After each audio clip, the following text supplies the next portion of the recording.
Hello and welcome to 3.0 TV. I am Vishakha Thakur.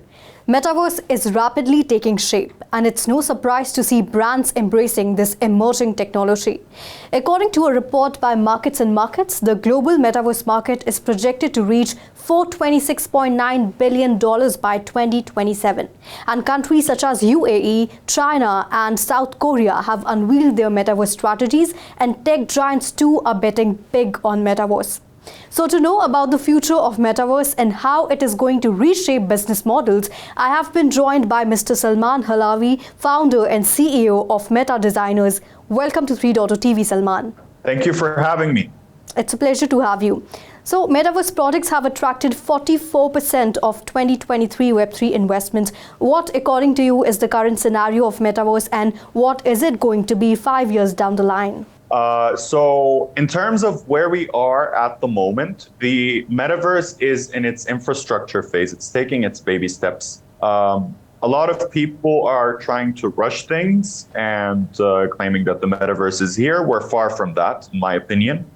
It's going to take at least 5 more years until we have the infrastructure as well as the interoperability to shift from one ecosystem to the other, and to actually have a proper metaverse that integrates with our reality.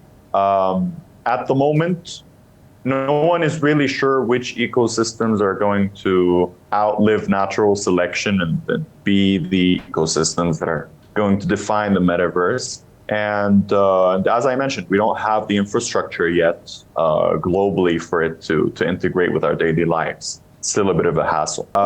In terms of where it's going to be going, I see that the metaverse is going to become an essential part of our daily lives. I mean, according to a study by McKinsey last year, they reported that 15% of corporate revenue is going to be coming from the metaverse in the next 5 years or so.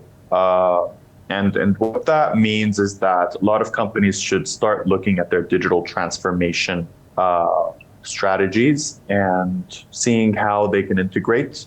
All right, you don't need to put very high budgets or build a metaverse of your own, but at least starting to try out what their audience would be okay with and what would help them drive sales further and drive awareness further in the metaverse is a good step currently for what's going to be a huge revenue stream in the future. All right, interesting numbers. So what is the potential for brands or businesses to use Metaverse, and how and when should they start their journey of Metaverse?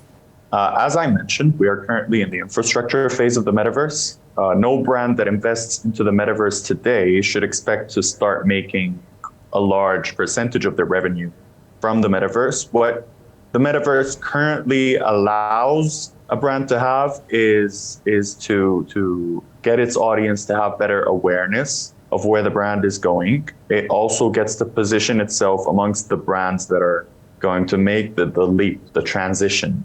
And if this is correct, I mean, what the metaverse will be to a brand in the next few years is what a website is to a brand today. I love to say this in my talks because, I mean, if we look at how business has been transitioning and been moving ever since the rise of Web 1, after that Web 2 and e-commerce, brands that haven't found a way to integrate into technology and integrate into where all other brands are going have found themselves disintegrating, just not being relevant to everyone. I mean, imagine if today a brand decided that it shouldn't have social media. How many people are going to notice it? I mean, I believe only the people passing by their shop on the street are going to notice it. That's it. So it's crucial for brands to start thinking about strategies, but not overspend on strategies.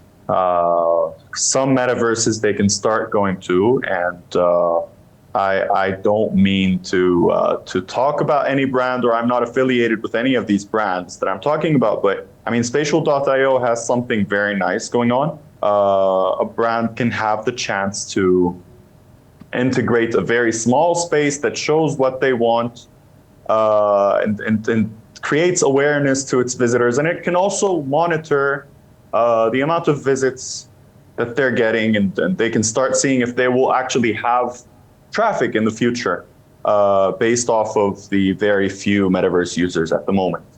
So, yeah. All right.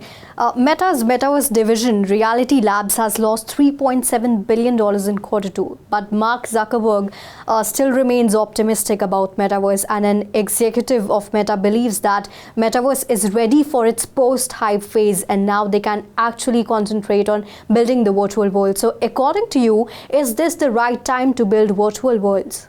Very similar to what happened with NFTs 2 years ago. There was a very big hype bubble. In 2021. And it burst. Correct. Yeah, around 2021. It burst.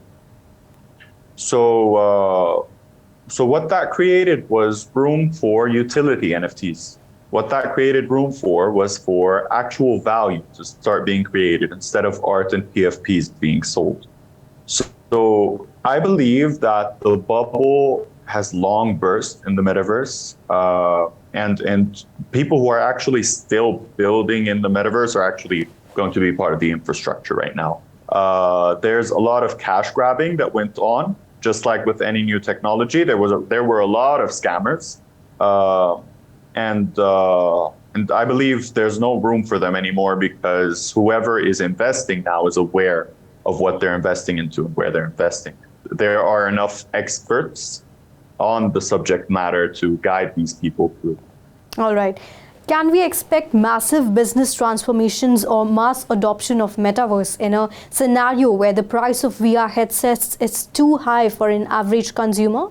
We're gonna look back in history as well here to when the first Apple computer was launched, and it was priced above $3,000. Back in the day, adjusted to inflation, that was a lot of money. But in the end, it was an expensive device to make at the time, and there was a lot of demand for it, which drove its price up.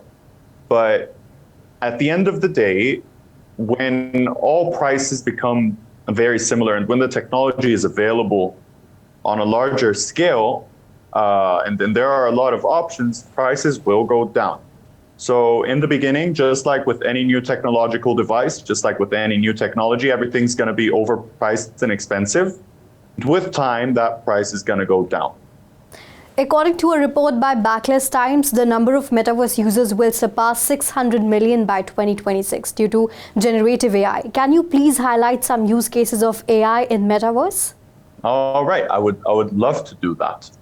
First of all, at the level of security, AI could run a biometric scan to make sure it's you who's behind the computer before you go into the space that you're going into. That goes beyond smart wallet integration and more into actually making sure the person behind the computer or behind the smart wallet is a human. Beyond that, the metaverse will open up, AI will open up a huge opportunity within the metaverse in terms of real-time translation. So let's say today I was speaking my country's language. I was speaking Lebanese, for example, and you were speaking to me from India in Indian, and we ended up connecting on the metaverse. I talk in Lebanese, you understand me in Indian because the AI is translating in real time, and we're just having a conversation that is seamless. And that's what I think AI will opt to create and will reach at some point in the next few years. Even beyond that, we saw Project Karaoke by Meta. They had a trailer on YouTube not long ago, a few months ago. They were creating a speech to build AI, wherein, let's say I said, I want a blue sky, I want clouds, I want an island, trees, rocks, music. Your voice is activating the metaverse, and it's building the metaverse for you without a need for you to put in any code or anything. So the opportunities of AI are massive. One other thing we could talk about is AI agents that could be employed by brands in the metaverse to do their talking for them and their interaction for them. I feel like the opportunity presented by AI is huge. I know how much they're talking about the risk of AI, but I feel like if we find a way to regulate it, it will have massive impact on the metaverse and on every other industry. All right. So thank you so much, Mr. Salman, for being on 3.0 TV and sharing your views and knowledge with our viewers. It was really great having you on the show. Thank you so much for having me. It's a pleasure, and I really love to be on TV channels and on panels where we talk about the real value of the metaverse, the essence of the metaverse. So this was Mr. Salman Halavi, founder and CEO of Meta Designers. He shared insights on the future of metaverse and how it is reshaping business models. Keep watching 3.0 TV. Do not forget to like, share and subscribe to our channel. And for updates related to Web3, please log on to our website www.3versetv.io or scan the QR code. This is me, Vishakha Thakur, signing off.